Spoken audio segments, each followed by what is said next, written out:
How players and operators can lose and recover stolen crypto in iGaming. Hi everyone, thank you very much for joining us. Thank you very much ABC team for putting all these things together.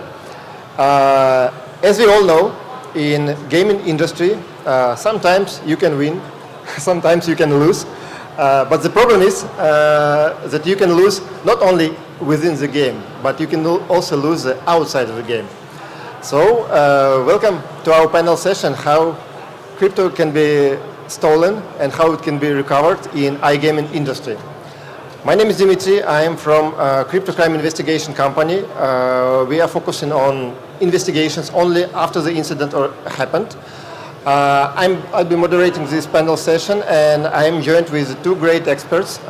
It's Joe Zhou, COE. Yes. Hello, hi. My name is Joe. Hi. I come from Singapore, so today I'm honored to be here to talk about the crypto tracing. When you lost your crypto from your wallet, how do you report, how do you find them out, and how do you actually reclaim them? Thank you. Yeah, and also Kris Galloway from SumSub is a leader in KYC and AML and any crypto fraud prevention leader. Yep. Kris, hi. Yep, so my background is mostly in gaming. I was at PokerStars for 9 years and then in Tane for 3 with a few stints at some crypto casinos in between. I think I'll be chiming in from the gaming side and helping out with that. And obviously the KYC and transaction monitoring side as well, behavioral events and so on. Great. So to kick things off, maybe you can also share some ideas how actually crypto can be stolen in iGaming. Is there any specific? And what actually is happening in crypto fraud? What can you see? So from my understanding, 72% of all of the crypto stolen in 2024 came from, in iGaming, came from social engineering. So I'd say, and I'm sure you'll agree with me, a lot of the time it's not necessarily Korean hackers that you need to blame, it's Dave from your finance team who can be responsible for this sometimes. And obviously individuals as well, not taking care of their credentials. Yeah, I totally agree. According to our research, most of the time, the hackers, they are not from Korea or any high-tech one. They come from someone you know. Yeah. Someone you are very close to, or your ex-boyfriend, ex-girlfriend. They are mostly those guys that are behind your money. It's interesting you say that because I spent a lot of time in Marbella and there's a big crypto community there and all of them are so careful and every single person has their own horror story that they tell about a friend who they thought they trusted or like you said, an ex-partner, for example, so it's quite scary. So it's not only about the tools, how you can prevent, I mean, you can have all the latest tools, all the latest cybersecurity infrastructure, but even if you have some, you still have some humans working in your organization, you still can be a target. Absolutely, and just to add to that, and I'm sure you'll be contribute to this. I think we're talking about this from the perspective of what's happened up to now. And when we see how quickly AI is progressing as well, it becomes increasingly scarier as to what the capabilities of the fraudsters are going to be and how you can detect that before it happens. Yeah, I totally agree. AI is also playing a big part now. And from our point of view, we wanted to see how AI can help us to detect these behaviors. That's something we are trying to do. Yeah. Regarding the AI, I think it's a very hot topic now everywhere. Of course, yeah. Can you share some specifically how you use AI in your tools, in your products, in your company? How? Yeah. Share, Do you want to go first? Yeah, I will actually go first. Actually, you know, a lot of patterns when they are doing money laundering or they are doing hackers or they wanted to move their money, they are very similar. And we also see that there are a lot of these kind of organized crimes. They are scammers or they are trying to do some kind of organized scams. They actually have a lot of patterns. Our AI system is able to put in place to actually detect this kind of behavior on chain. So if the victims report their wallets have been stolen or if their money have been moved without their intention, we actually can track down the patterns that are trading with them and give valuation or whether this is organized crime and try to map all these related counterparties. This is what we are doing. Yeah, and I think detecting deepfakes, detecting synthetic identities is also really important. We know that obviously, I think it's about 26% of fraud happens at the onboarding process and everything else happens afterwards. So just making sure that we're detecting anything in that respect is really important and kind of keeping the gate closed to fraudsters. But then after that, considering the fact that then 75% of fraud happens after the onboarding process, using AI in tandem with transaction monitoring is really important as well, which kind of ties into what you were saying also. Yes. But also using it to understand player behavior and then extrapolate from that to create solutions and detect the, I suppose, to be ahead of the arms race and to detect what happens, almost to predict it before it happens. And Yeah, I just wanted to add on to that. Yeah, prediction is very important. Yeah. So our AI is also going to be implemented in the transaction monitoring. So whenever we see this pattern, our user will actually receive some warning on the trading behavior. yeah, so it's kind of taking what we've done in the past, but it's just accelerating it. Yeah. Yeah, it's all about prediction. It's about quite clear. Since from our perspective, we mostly dealing with clients. I mean, all our clients are the victims who already faced with the incident. And the specific and the reality is, if you lose, let's say less than 100K USDT, less, you are not interested to anyone. You go to police, they said, oh, very small case. You go to like private crypto crime investigation company, like our company or like other like top companies, they say, how much? 100K? Oh, come on. If it was like 1 million, then we can proceed, then we can help you. That's why, I mean, speaking about crypto incident response, we recently developed the AI tool that can, I mean, what is most important when the incident happened?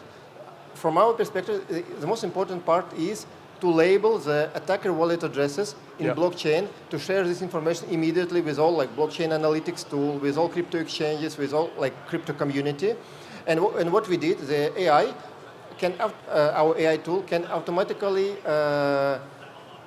verify submitted reports.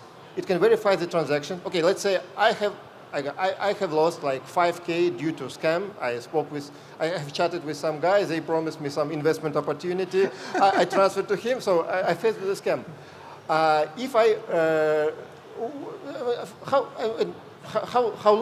How long do you think it's for hacker needed to launder 5K? I mean, that's going to be the top priority for the fraudster, is to move that money or move that crypto as quickly as possible. Yeah, if it's not labeled on blockchain, they can immediately use any top centralized exchanges to send it to convert it to fiat and then go and spend it. So what we did, we created this tool.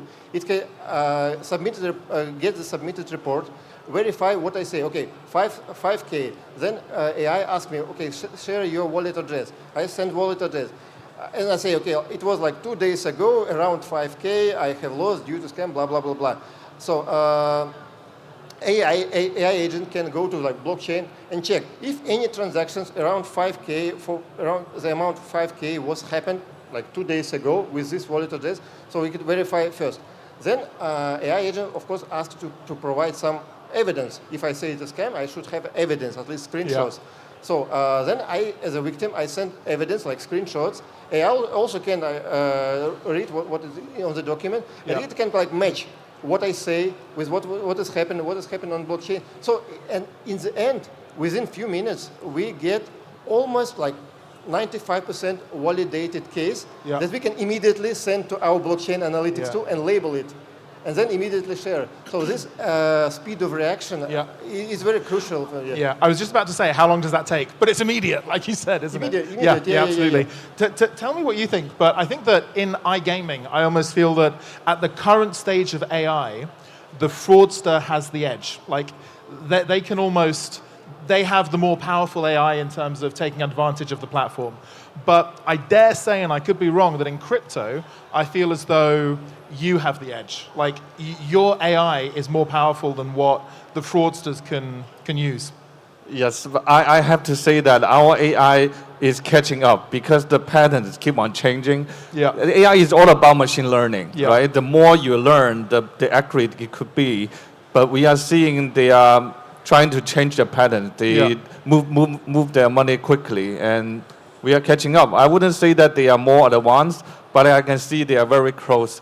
Whenever we make some changes, they will actually improve very Yeah. quickly. But if we look at it from an anomaly detection perspective, obviously you can still stop that process, right, using your AI. So the more refined it is in terms of detecting those anomalies, the quicker you can block the movements. We actually can detect them, but we give the user an alarm. But whether to take an action is up to them. Yeah. However, most of the time, I would say that the users tend to ignore them. Yeah. Maybe they think this is not. They don't think it's accurate enough. We are Yeah. trying to improve. Yeah. A lot of times we don't have the right to stop the action. Right. The user have to decide. Of course, yeah. Yes. I think in iGaming there's another layer of complexity from the betting side of things, because when you look at transaction monitoring, you have to take the betting into consideration as well. So I think the AI in this case has to be very advanced in terms of understanding what the user's behavior has been beyond just the financial transaction side of things by looking at the betting patterns as well. Yeah, thank you for sharing. Since the topic of our panel discussion, okay, we spoke a lot about how people can lose, right? How people can lose, how technology can protect it, can prevent it, or how the incident response can happen. But what can you say about the second part, the real recovery of stolen funds? Can you share some ideas? I mean, from our side, Yeah. I have something to say. But Yeah. So obviously, you're going to agree with me. Acting quickly is the most important thing you can do. But you asked me a question about timing a minute ago. Let me tease you and ask you, what % of stolen crypto do you think was recovered in 2024?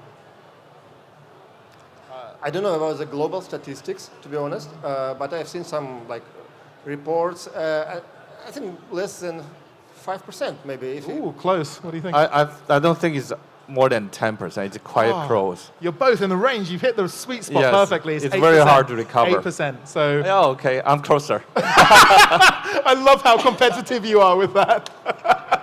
No. I mean, maybe this is not very correct, because from the perspective of our company, this percentage is much higher. But the reason is we don't take any case. If you have a client, of course we do some kind of quick screening of the case, and if you see that all the stolen funds already were sent to some exchanges, I mean, for us it's no work to do.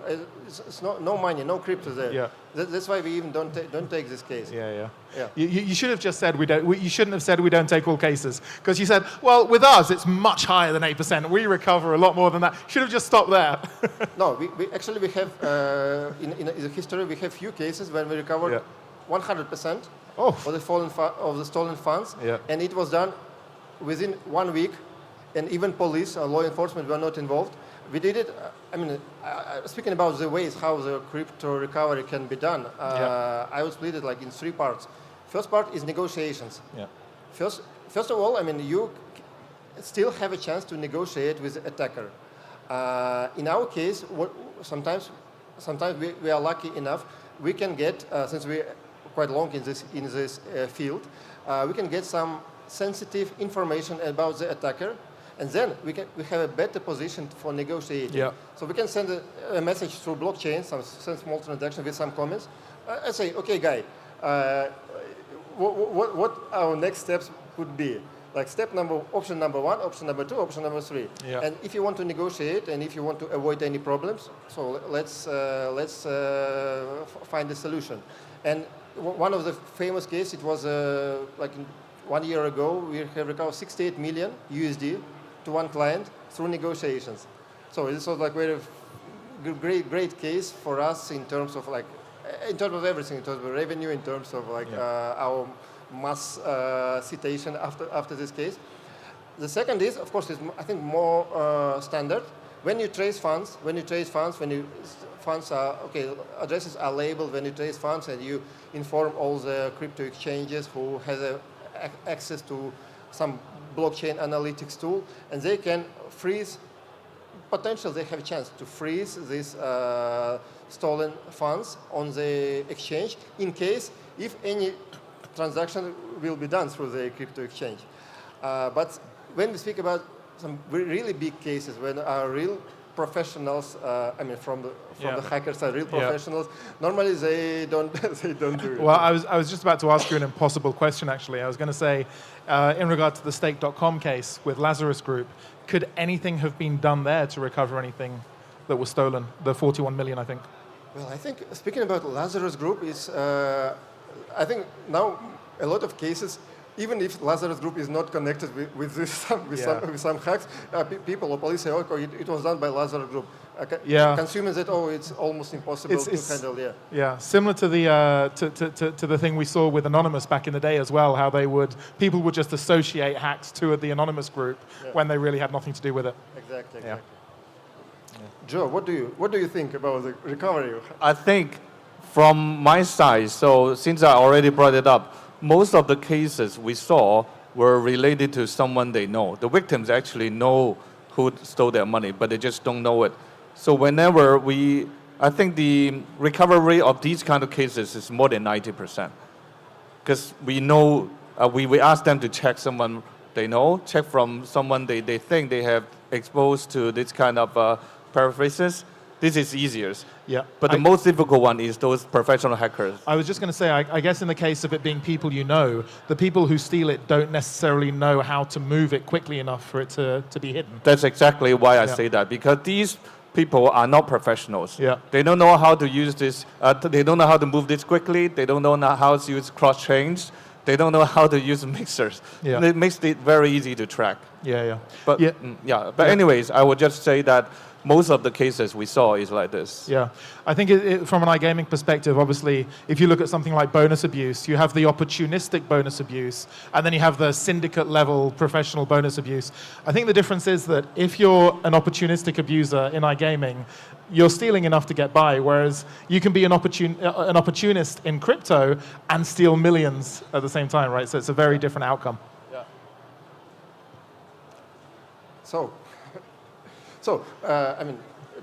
trying to wrap up the session, I think, crypto fraud in iGaming is not only like a tech problem. I think it's more trust problem, right? And with faster response, with better tools, prevention tools, with better collaboration, both operators and industry players can fight against this big issue. Crypto fraud in iGaming. We work with a lot of crypto exchanges and iGaming companies as well. And half of the battle is just preventing the access to the site in the first place. If you can stop the fraudsters from getting on, then you're ahead of the game. Yeah, I just wanted to ask you, is there any good experience when you work with the exchanges? Are they willing to cooperate with you? It very much depends on who we're working with. Obviously, I won't go into any details, but it not just who the exchange is, but who you're working with within the exchange as well. A lot of what we do is looking at prevention, whereas you then look at recouping the lost funds. So generally, they're a very willing participant. They want to make sure that they're in the best position to prevent this from happening in the first place. So they tend to be very compliant and work well together. I imagine in your case, you have people who are panicking, or you have people who are kind of coming to you under a lot of pressure. It's a very urgent situation. So I imagine the relationship is slightly different. Yeah, it's kind of very different, actually. However, we actually work with the police a lot, because we encourage them to report to the police right away. And this is the most efficient way, as we see it. Because police, they don't just look at the on-chain activities. They look at everything. They look at your messengers. They look at all the emails. They look at all those correspondences with your closer friends. Yeah. So that's why it's a different procedure. Yeah. And just going back to Dmitri's point, a lot of times we just go into negotiations to recover those funds. Right. That's the most common way that we see. That's interesting. Yeah, I think we still have a few minutes. and maybe we can move to some Q&A session. If any questions from the audience, we'll be happy to comment it, because from how to steal and how to recover crypto funds. Does anyone have any questions? No? Actually, well, I have to say, I've been organizing events mostly in crypto and fintech since 2018. So it's been a while.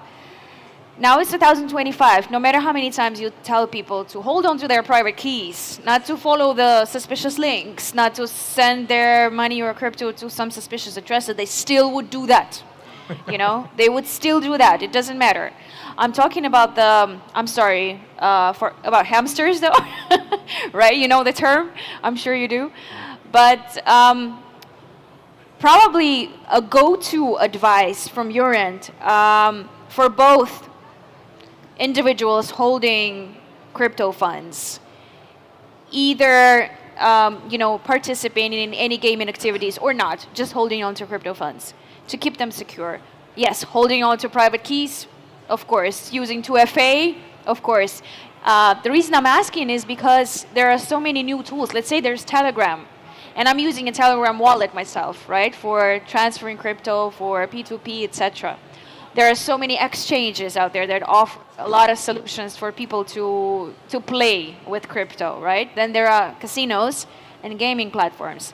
What is your go-to advice for a person not to get their funds stolen as of now? Maybe AI can help here. Maybe it's just general, being reasonable.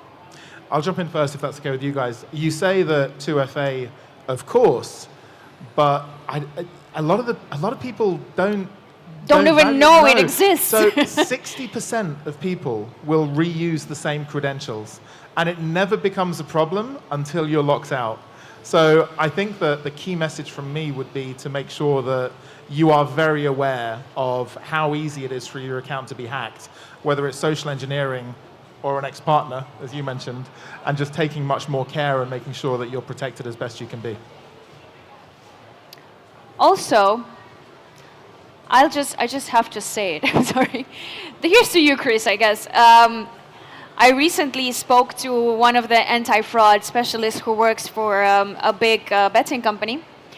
For a particular reason, I guess, these guys would like to keep low profile, So there are multiple KYC solutions out there, but I know that there are anti-KYC solutions. So let's say there is an app, it's a bot or something that lets you, let's say, fraud the KYC system.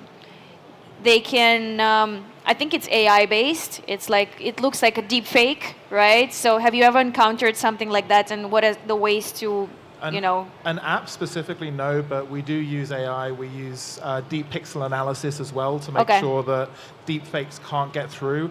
Obviously, something as simple as a liveness check can be triggered whenever you want to trigger it. It's not just a KYC tool. It can be a tool that can be reused depending on the behavioral analysis of what your users are doing, whether they're changing from one place to another too quickly, whether depending on what the velocity is of their account actions. So if you do get through the KYC with nefarious intentions, then there are a myriad of different ways that users can then prevent the fraud from occurring further. And obviously that applies to crypto as well as fiat. Yeah, the reason I'm asking is, well, obviously AI is becoming more sophisticated, and there are many more tools now that not only help people to get more efficient, but also they help fraudsters get more efficient, unfortunately. So have you ever encountered something like that? Have you ever heard of anything anything that helps people deceive other people, Yeah, absolutely. So first of all, just to say, it's a constant arms race. Yeah, between the that's what I'm talking about, And yes, I can think of 2 or 3 examples in the back of my mind, but I can't tell you them because then I would be sharing this information as to how you can, That's a tricky question, I guess. it is worth saying that whenever we do come across something like this, our first question is how can we shut it down as quickly as possible? Exactly. So it's not unusual for somebody to come to us with a very a very odd edge case and say, you know, we think we are the only person that this is, or the only company that this is happening to. How can we prevent this? So, yeah, something I can't do is then share what those things are because Fair they are enough. quite unique. Fair enough. But absolutely, the good news is that we're always working in the background to shut these things down before they become mainstream. Yeah. My piece of advice is that don't be too confident. I mean, a lot of times, even for me, I've been scammed as well because I thought I was in this business. But sometimes when you least expect it, something just happened to you. So I just wanted to say that don't be too overconfident about what you do because we are, after the day, we are all human beings, right? Simply as that. And I think the fact that we understand how it works can lead to that overconfidence, right? You can go, oh, well, this isn't a phishing scam, because I know what a phishing scam would look like. And you still click on it. You still do. Yeah, absolutely. And if that happens at a human level, obviously it's going to happen at a corporate level as well. Very much so. Which is then when, I guess, they come to you to go, please help us, we're in a mess. Yeah, and also don't trust those platforms or those maybe big names. For example, Google. Last time I was scammed, I actually clicked on an advertisement by Google. First name that popped up is a fake, is a scam. Right. So don't trust Google. Don't trust this kind of maybe LinkedIn. They also have some scammers as well. I also want to say, I mean, if some like proposal offer is it sounds too good to be true. It always is. It probably is, yeah. And as Joe mentioned, I also agree that we are still human beings, and we want to believe. We want to. If you have all the latest, latest tools, a lot of education, but we still want to believe. And if someone offering us a very good opportunity, nobody is protected. So just. Just be careful. Agree. And in regards to trust, I think another thing that really, really upsets me is when you see deepfake videos of celebrities endorsing a very shady operator. And this is something which, I mean, it seems so real. It seems so real. It's scary, and they'll promote it. They'll promote a casino almost as a charity. You know, whether it's Mr. Beast, for example. Yeah. And they'll use these scammers will use that person's public image to their advantage to essentially drive traffic to a particular operator. The operator might not even be at fault, right? Mm-hmm. It could just be the affiliate that's doing this, and that's something that's very difficult to control. It happened with the yellow exchange. the exchange starts with B. 2 years ago, when they used deepfake videos of top managers and even CZ, you know, doing Zoom calls. Yes, absolutely. Yeah, there you go. Okay, gentlemen, our time is up. Thank you so much again. Dmitrii Sandzhiev, Kris Galloway, Joe Zhou, big round of applause. Thank you, bravo. Thank you, 4 people.